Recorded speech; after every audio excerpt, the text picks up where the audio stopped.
Palestine's Arab neighbors seem to have taken a bold stance on Israel's genocide of Gaza in a public show of solidarity with Palestinians.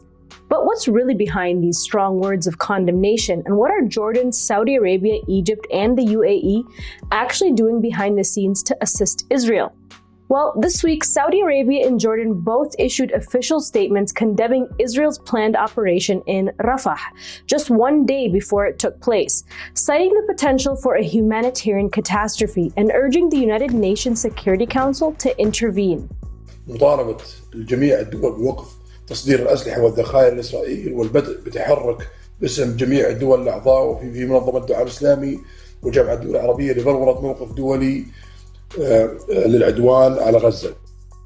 Yet, amid these condemnations, Saudi Arabia, the UAE, Jordan, and Egypt have all been collaborating with Israel behind the scenes to circumvent the actions of one of the only Arab powers to challenge Israel with concrete action, and that's Yemen. In a bid to alleviate pressure on Israel from the Ansar Allah or Houthi blockade of the Red Sea, Saudi Arabia, the UAE, and Jordan have all established land corridors, ensuring cargo destined for the apartheid state arrives safely in Israeli hands. Now, according to Hebrew Channel 13, Israeli-linked cargo ships arrive in the UAE to unload goods.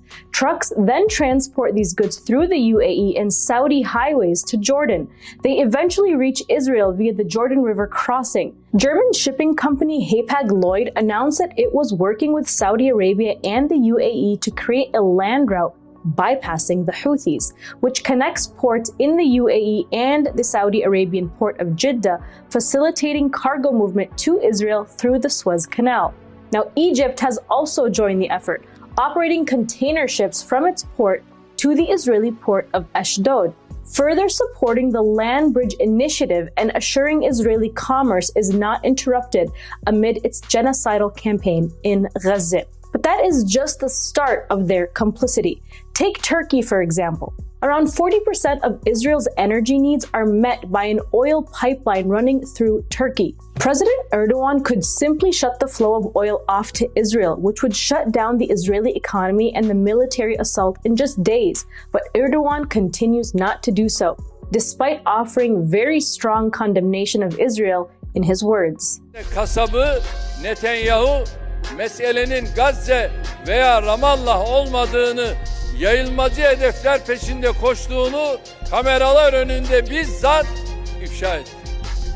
And then there's Morocco. This North African nation is building a military intelligence base for Israel near its border with Algeria. The site will be utilized for collaboration for military training, intelligence, and security. Israeli arms manufacturer Elbit System also recently announced the establishment of 2 weapons factories in Morocco, helping to diversify Israel's weapons production capabilities, as activists in other countries like the UK shut the factories down. In 2021, Morocco also signed the Abraham Accords, a normalization treaty with Israel that Bahrain and the UAE had already agreed to.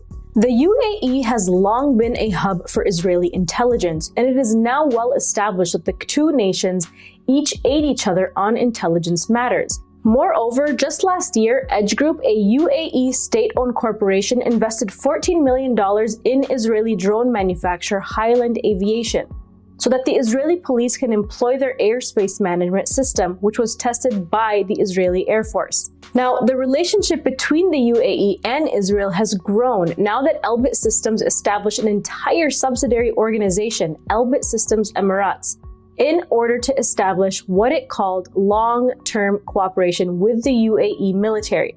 Meanwhile, despite its rhetoric, Saudi Arabia has been quietly collaborating with Israel for some time. The Saudi-backed group Affinity Partners owns a stake in the Israeli company Shlomo Group.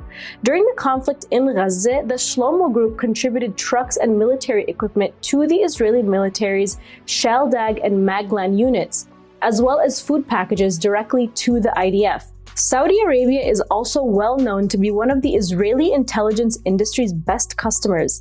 Saudi security forces have used Israeli tech provided by NSO Group and Celebrite to spy on people and hack their phones, including for the infamous murder of journalist Jamal Khashoggi. These states could do so much besides empty rhetoric to help the people of Palestine and blunt the Israeli attack on Gaza, including arms embargoes, sanctions on trade and travel, and halting the military and intelligence collaborations. But the people of the Arab world are dead against the genocide in Gaza and their governments in collaborating in it. The people in the Middle East have come out en masse across their countries protesting Israel's war and have even vowed to march through their borders and break through to Gaza to defend their Palestinian brethren. But it's clear for these leaders, their actions speak louder than their words.